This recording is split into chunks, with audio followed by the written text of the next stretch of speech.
மனிதநேய மக்கள் கட்சியினுடைய தலைமை நிலைய செயலாளர் வழக்கறிஞர் செயலாளர்கள் அமீன், புதுமடம் ஹலீம், அதேபோல மாநில செயலாளர் சிவகாசி முஸ்தபா ஆகியோர் என்னுடைய தலைமையிலான இந்த குழுவிலே இடம்பெற்றார்கள்.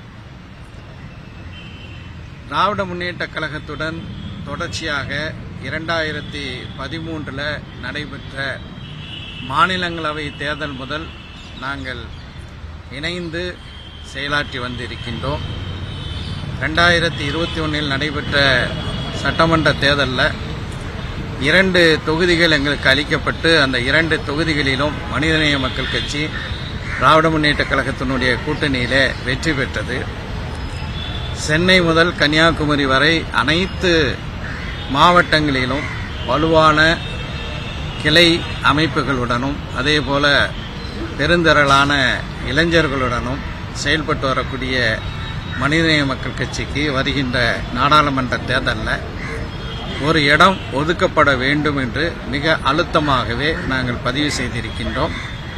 எங்களுடைய கோரிக்கையை மிக பொறுமையாக திராவிட முன்னேற்ற கழகத்தினுடைய தொகுதி பங்கீட்டு குழு உறுப்பினர்கள் கேட்டார்கள்.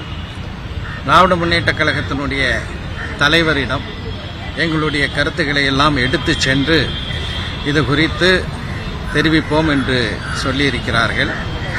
மனிதநேய மக்கள் கட்சியை பொறுத்தவரை நாங்கள் தொடர்ச்சியாக இந்தியாவினுடைய அரசமைப்பு சட்டம் பாதுகாக்கப்பட வேண்டும், இந்தியா முழுவதும் சமூக நல்லிணக்கமும் சமூக நீதியும் மேலோங்கி இருக்க வேண்டும் என்பதில் எந்தவிதமான சமரசத்துக்கும் இடம் கொடுக்காமல் உறுதியாக நாங்கள் செயல்பட்டு வருகின்றோம். அந்த அடிப்படையிலே தான் இப்போது இந்தியா கூட்டணி மிக வலுவாக செயல்பட்டு வருகிறது. பலரும் எதிர்பார்த்தது போல இந்தியா கூட்டணியில் எந்தவிதமான தகராறும் இல்லாமல் வட இந்தியாவில் பல மாநிலங்களில் குறிப்பாக அதிகமான நாடாளுமன்ற உறுப்பினர்களை அனுப்பக்கூடிய உத்தரப்பிரதேசமாக இருக்கட்டும், மகாராஷ்டிரா மாநிலமாக இருக்கட்டும், மத்திய பிரதேசாக இருக்கட்டும், பஞ்சாபாக இருக்கட்டும், தலைநகர் டெல்லியாக இருக்கட்டும், இங்கே எல்லாம் காங்கிரஸ் கட்சி, சமாஜ்வாதி கட்சி, ஆம் ஆத்மி, அதேபோல தேசியவாத காங்கிரஸ் இவர்களுடன் சிறப்பான ஒரு உடன்படிக்கையை செய்திருக்கின்றார்கள். தமிழ்நாட்டை பொறுத்த வரைக்கும் திராவிட முன்னேற்ற கழகத்தினுடைய தலைவர் தளபதி மு.க. ஸ்டாலின் அவர்கள் மிக சிறப்பாக இந்த இந்தியா கூட்டணி வலுப்பெறுவதற்கு பெருமளவிலே பங்காற்றி இருக்கிறார். இந்தியா முழுவதற்குமே ஒரு எடுத்துக்காட்டான ஒரு கூட்டணியை தமிழ்நாட்டில் திராவிட முன்னேற்ற கழகத்தினுடைய தலைவர் அமைத்திருக்கின்றார்.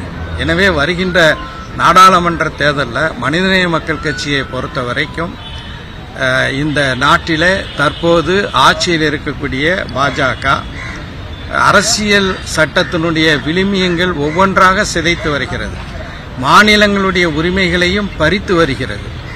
இந்த நிலையில் இந்தியாவை காப்பாற்ற வேண்டும் என்றால் இந்தியா கூட்டணி வெற்றி பெற வேண்டும். எனவே இந்தியா கூட்டணிக்கு ஆதரவாகவே மனிதநேய மக்கள் கட்சி செயல்படும். விரைவில் நல்ல செய்தியை தெரிவிப்போம். இல்ல, அது வரும், செய்தி வரும். நாங்கள் வலியுறுத்தி இருக்கிறோம். இல்ல, நாங்கள் மிக தெளிவாகவே இருக்கின்றோம். சென்ற முறை சட்டமன்ற தேர்தலில் நாங்கள் பாபநாசம் மற்றும் மணப்பாறை ஆகிய 2 தொகுதிகளில் போட்டியிட்டோம். அந்த 2 தொகுதிகளும் எங்களுடைய விருப்ப பட்டியலில் இல்லை, இருந்தாலும் நாங்கள் வெற்றி பெற்றோம். அதே போல எந்த தொகுதியை கொடுத்தாலும் வெற்றி பெறக்கூடிய ஒரு வல்லமை திராவிட முன்னேற்ற கழகத்தின் தலைமையிலான கூட்டணிக்கு இருக்கின்றது. 40 தொகுதிகளிலும் திமுக கூட்டணி தான் வெற்றி பெறும். எனவே எந்த தொகுதியாக இருந்தாலும் அதில் நாங்கள் போட்டியிடுவோம். மிக அழுத்தமாகவே எங்களுக்கு தொகுதி தர வேண்டும் என்று சொல்லியிருக்கிறோம். தலைவரிடம் எங்களுடைய தகவல்களை எடுத்து செல்வோம் என்று அண்ணன் டி.ஆர். பாலு அவர்கள் தெரிவித்திருக்கிறார்.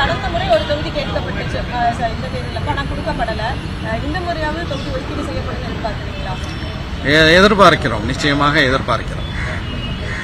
நன்றி.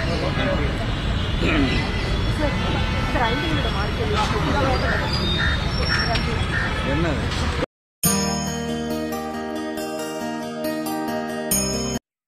கூகுள் தமிழ் நியூஸ் சேனலை லைக் பண்ணுங்கள், கமெண்ட் பண்ணுங்கள், ஷேர் பண்ணுங்கள். மறக்காமல் சப்ஸ்கிரைப் பண்ணுங்கள்.